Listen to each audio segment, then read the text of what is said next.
de ejes principales, claro, en ambos lados. Después, pues después ya pueden aplicar las cargas que hay aquí y que hay acá. Las cargas, lo que hay aquí menos lo que hay acá, ¿qué es? Aquí. Y eso será la contribución de la cara cortante de cada una de las series concentradas a la piel adyacente. Pero no es la cara cortante que hay en la piel adyacente.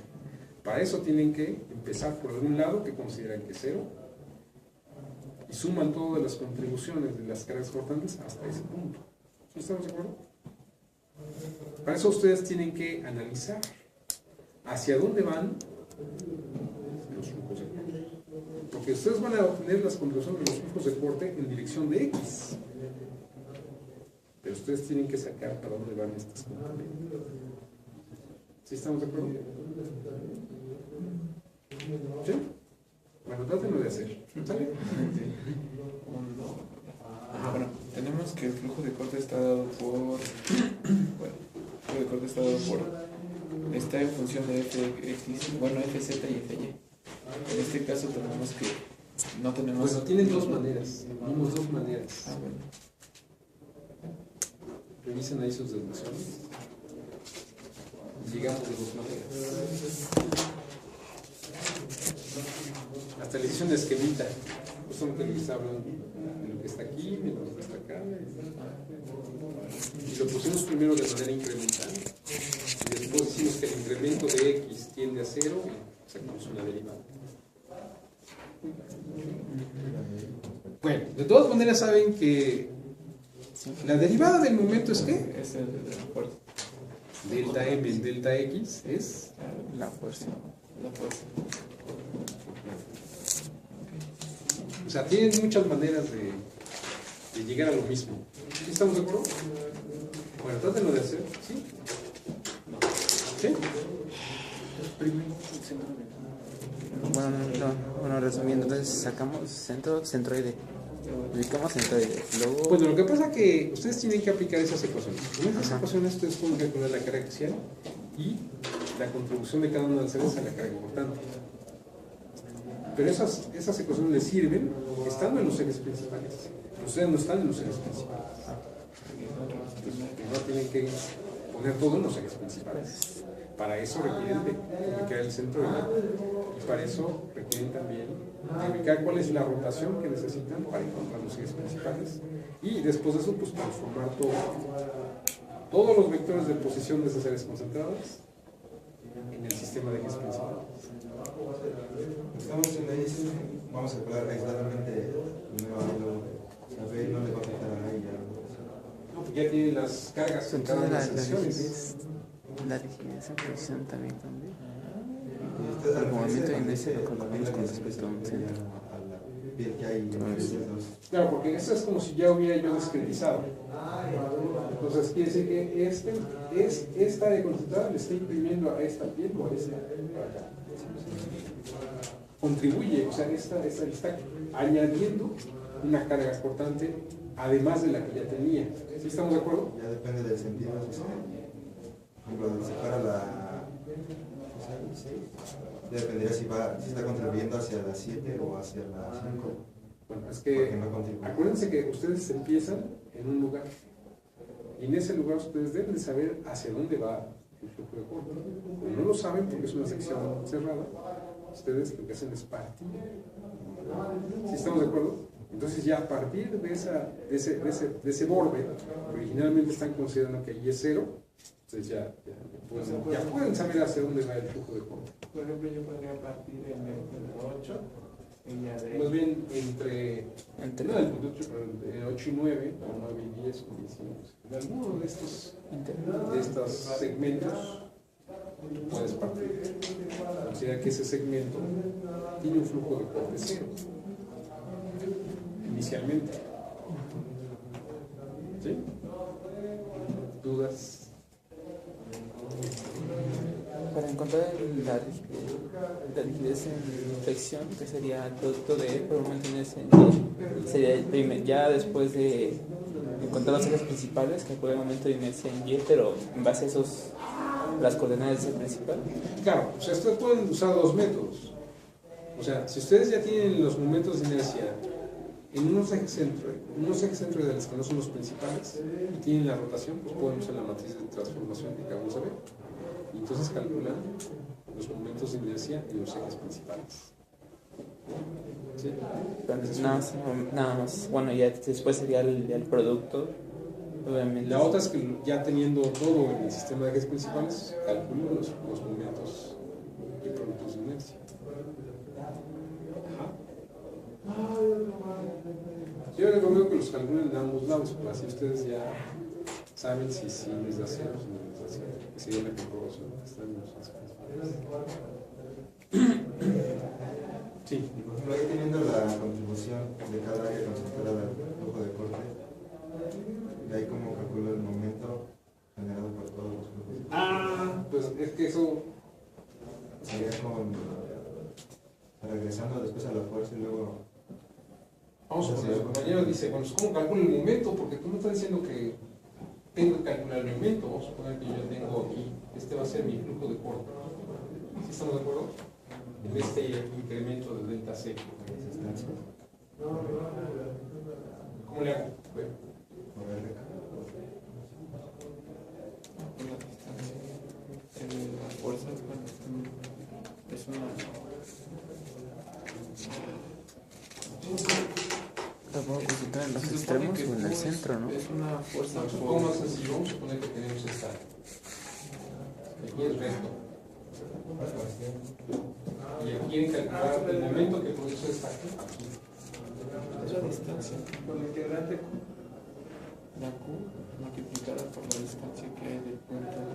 Sería la integral. Sí, Vamos a suponer que esta distancia es un delta C. se descompone.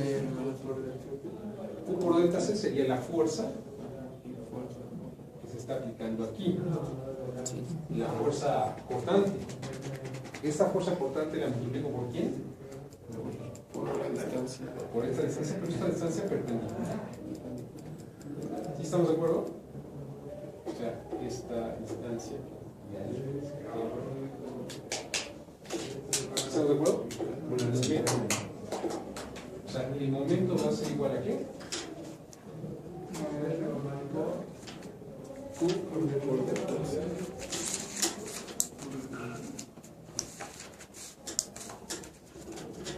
Que es R por delta C.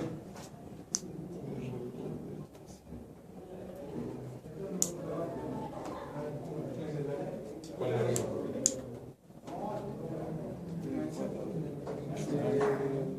punto? Y esta área, ¿no? Bien.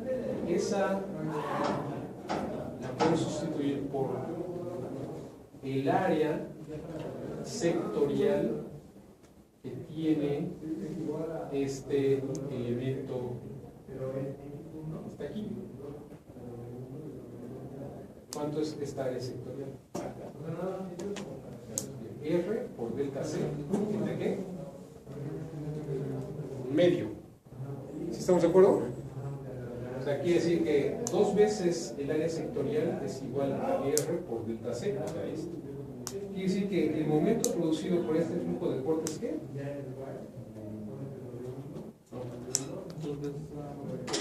Entonces sería sectorial por Q.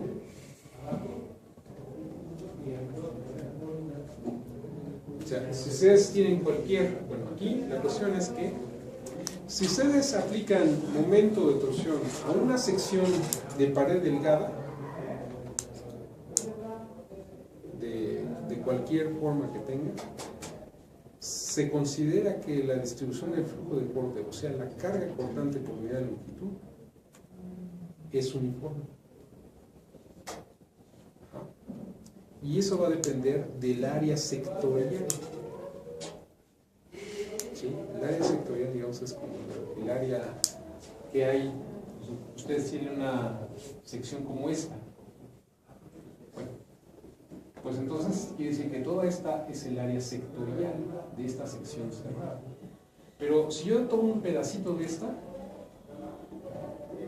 y yo quiero calcular cuánto es, aquí hay un flujo de corte, cuánto es el momento producido por este tablero aquí en este punto, pues lo que hago es calcular el área sectorial y entonces aplico esta ecuación. ¿Sí? Entonces, el momento producido por el flujo de corte en cada uno de estos segmentos lo pueden calcular con respecto a un punto si ustedes tienen el área sectorial. ¿Sí? Eso seguramente lo vieron por ahí. En algunos. ¿No? Bueno, entonces ya lo saben. Sí, estamos de acuerdo. O sea, saben que si ustedes tienen una sección de pared delgada cerrada y ustedes le aplican un momento, va a producir un flujo de corte uniforme en toda la pared. Ajá. Y pueden calcularlo como el momento que están aplicando entre 2 veces el área sectorial. Esa área que está aquí se conoce como el área sectorial. ¿Sí se entiende? ¿Sí? Sí, pero y esa sectorial es donde lo tienes.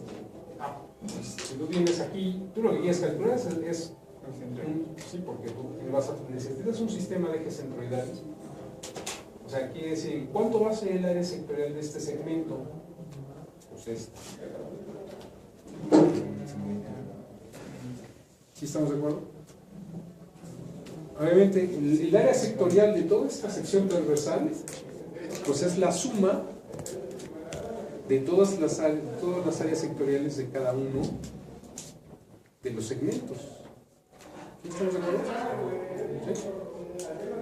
Pero son las áreas sectoriales. Todas. Entonces ya sería comparar ese con el componente X de nuestros momentos. Bueno, entonces el momento X. Entonces, la diferencia es un momento que van a aplicar de manera uniforme. Lo dividen entre 2 veces el área sectorial de toda la sección y obtienen el flujo de corte uniforme producido por ese momento de balance. Eso significa que a este flujo de corte se le tienen que sumar a todos. Pero si se lo suman a todos, es el flujo de corte del lugar en el que inicialmente consideramos ser. O sea, ese flujo de corte ya no lo dividimos entre todas nuestras áreas. No, por eso. Ese sería el momento de balance, sería la diferencia de los momentos. Lo divides entre 2 veces el área sectorial de toda la sección transversal y te da el flujo de corte uniforme para que te produce este momento de balance. Pero ese es el flujo de corte que hay en el lugar en el que consideraste inicialmente ser. Porque este valor se lo tienes que agregar a todos. ¿Sí, nos preocupa? ¿Sí, más o menos? Es que sí necesito que lo hagan para que cuando luego intenten tengan dudas. Porque luego les explico que uy, no, ya. No tengo dudas. ¿Sí? Háganlo, por favor. ¿Sale?